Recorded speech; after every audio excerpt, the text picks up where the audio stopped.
Good morning, guys! So, katatapos lang namin mag-sleep for this morning, our morning routinary exercise.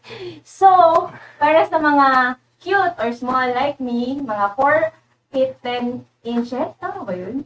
10 inches yung height, I will show to you today my bicycle. So, this is a road bike, Optima Apollo, which I bought from PasaBike Thailand. So, later I will discuss with you my hardship in purchasing a bicycle which fits me, especially a road bike. Kasi pag mga cute katulad natin, it's hard for us kasi yung insin natin medyo mababa. So yung bike usually malaki for us. Samahan nyo ako! So I bought my bike from PasaBike Thailand last around April or May. So I messaged them around April 9 and I inquired ano kayang bike yung kasya sa akin because my height is around 4'10 to 4'11.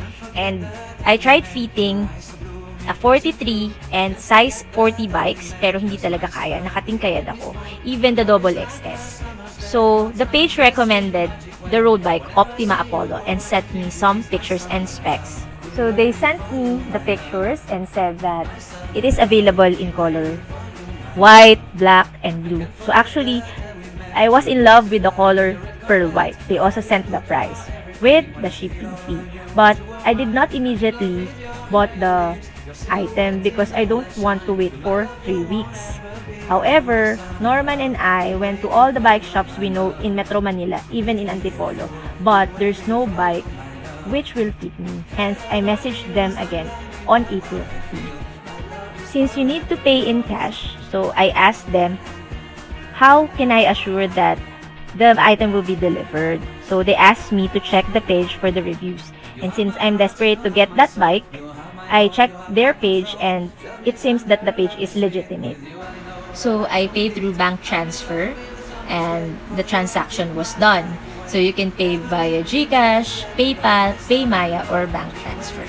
Afterwards, they updated me na ready na yung bike and binuo pa nila before nila nilagay dun sa box. So I was very happy and I need to wait for 3 weeks. So after showing me, they already placed the item inside the box. So take note of the tracking number in order to know the status of your parcel. So they ship the parcel via ALiN Cargo Express and you will use the tracking number to log on to their website and to determine the status of your package. For example, if the same arrived at the warehouse or kung on the way na siya dito sa Philippines. So my parcel arrived after 3 weeks. Kita nyo na, yan na yung bike ko. I waited for 3 weeks but right now, may port na daw sa Manila, so you only need to wait for 7 days. So all in all, I'm a satisfied client, very responsive and helpful si PasaBike Thailand and very reasonable yung price ng item. Thank you!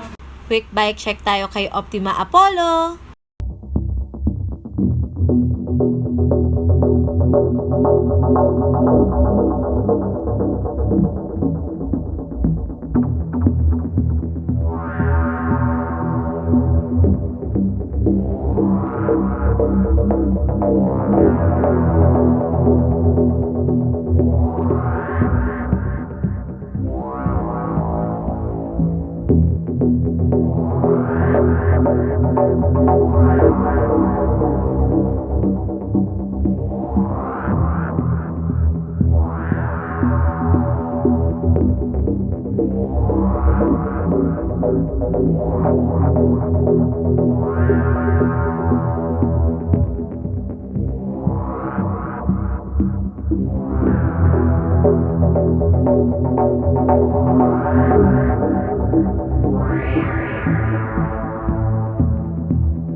So that's it for today.